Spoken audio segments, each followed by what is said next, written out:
If you haven't heard about Anchor, it's the easiest way to make a podcast. Let me explain. It's free. There are certain tools that allow you to record and edit your podcast right from your phone or computer. Anchor will distribute your podcast for you, so it can be heard on Spotify, Apple Podcasts, and many more. You can make money from your podcast with no minimum listenership. It's everything you need to make a podcast in one place. Download the free Anchor app or go to anchor.fm to get started.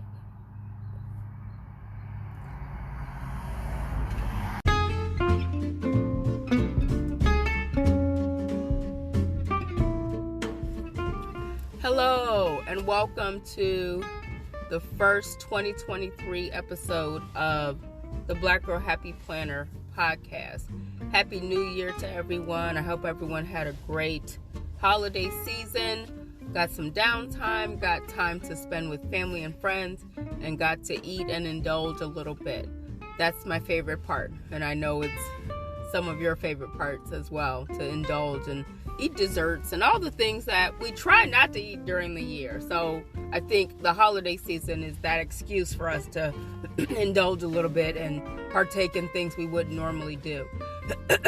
And so we're at the first of the year, and a lot of people have goals and, resolutions and things like that, of things that they want to do better in their lives. We all have them. But I think people are moving away from resolutions and moving more towards the goals, as well as just developing better habits. Because resolutions, let's just break it down. Resolutions are really just the request upon yourself to develop better habits. Because when you set a resolution that has to do with weight, for instance, or fitness, that's really, you're just really asking yourself or telling your body that you need to develop better habits. If you feel like you need to go to the gym on a regular basis, that's a habit. So yeah, we probably need to stop calling them resolutions, because a resolution also means that, it's something that it feels very etched in stone, and a resolution is something that back in the day they would unroll it and read a resolution, that I will go to the gym 5 times a week. Like, no, I'm not doing that. I don't know about you. I'm not going to do that. But we need to stop doing resolutions, because most resolutions only last about a few weeks in January, and then most people stop. And I also stopped altogether trying to just launch all the goals and resolutions in January. February is probably a better start date for most people, because January, you're just coming off the holidays. You're just getting back in the groove of, going back to work. If you're a teacher, going back to school, getting the kids back acclimated, doing what you have to do as far as getting your life back on track from the holiday season. January, that takes almost the whole month to get back on a regular schedule. So, with that said, February, I think, is becoming the month that people, really go in on their habits and goals, for the year. I know for me, because sometimes also your habits and goals that you set at the beginning of January also can change. And so February is a better time to refine all of that. One of the things that I have been doing the last few years is participating in challenges. And for me this year, I've been very strategic about the challenges that I've been participating in for myself. And that's what I wanted to talk about today, challenges. Challenges usually are something that's a very short term. It's like a 30-day challenge, 7-day challenge, 5-day challenge, for you to get up and do something. Whether it's, if you have a business, getting your business plan together, 5-day challenge to write your business plan, 7-day challenge to get your marketing plan together. Or if it's fitness and food and meal planning and things like that, 7-day challenge to eat plant-based, or 7-day challenge to get your kitchen together. Declutter challenges, like this time of year is like declutter home challenge, get your life together challenge, basically clean up after yourself challenges. Declutter is code word for clean up after yourself. And we all have some messy areas in our homes and wherever we live. And so, guess what? This time of year, this is when everybody's trying to clean up. And we'll hear it again in spring. Spring cleaning is code word for clean up your stuff. Okay, so myself, I'm in a planning group, and we one of the members issued a 52-week declutter challenge to us back before the new year began. And so this week I should have dived into it last week. I think last week was just pick a place to clean up. So I got to figure that out. I'm a week behind already on that, but that's the 52-week declutter challenge, and I think that's sponsored by Organize 31. It's a great website. They have great resources for to-do lists and things like that.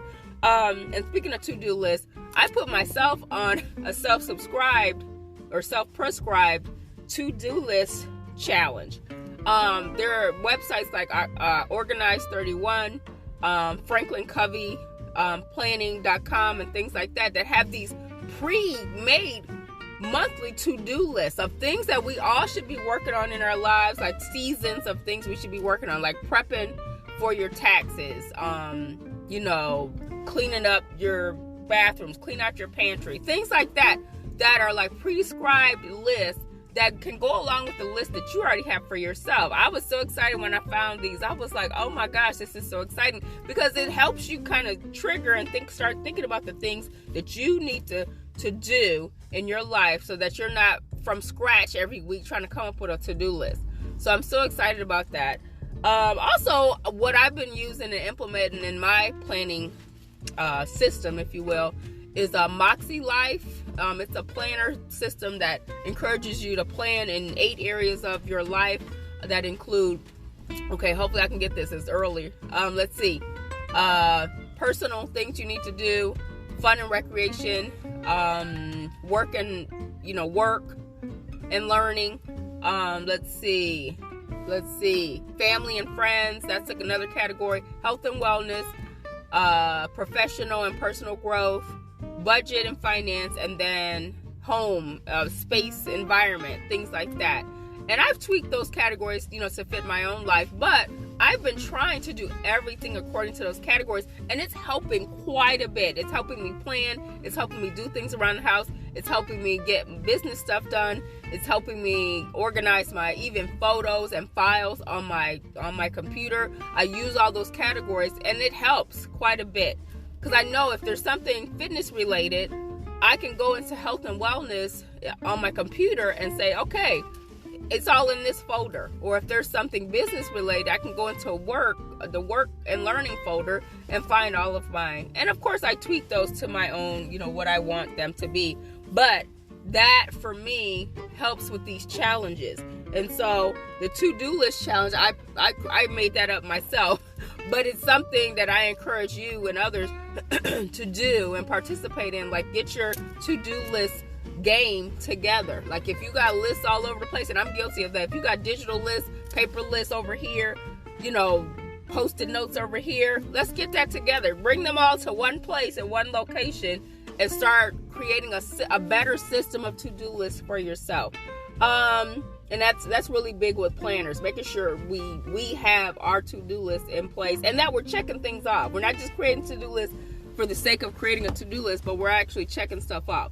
The other challenge I, prescribed for myself this year was a meal planning challenge, because I'm trying to also implement more of a budgeting strategy to meal planning, and not just going to the grocery store and buying a bunch of stuff, but being strategic. This year I'm going to try my best to cook by recipe, and definitely, especially for winter, incorporate more crock pot recipes. Those are things I like cooking with my crock pot, and my goal this year is to cook way more stuff with my crock pot.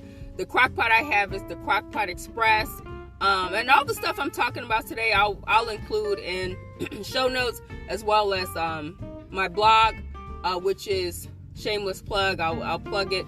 Black Girl Happy Planner Podcast .wordpress.com. If you want to go ahead and visit that site.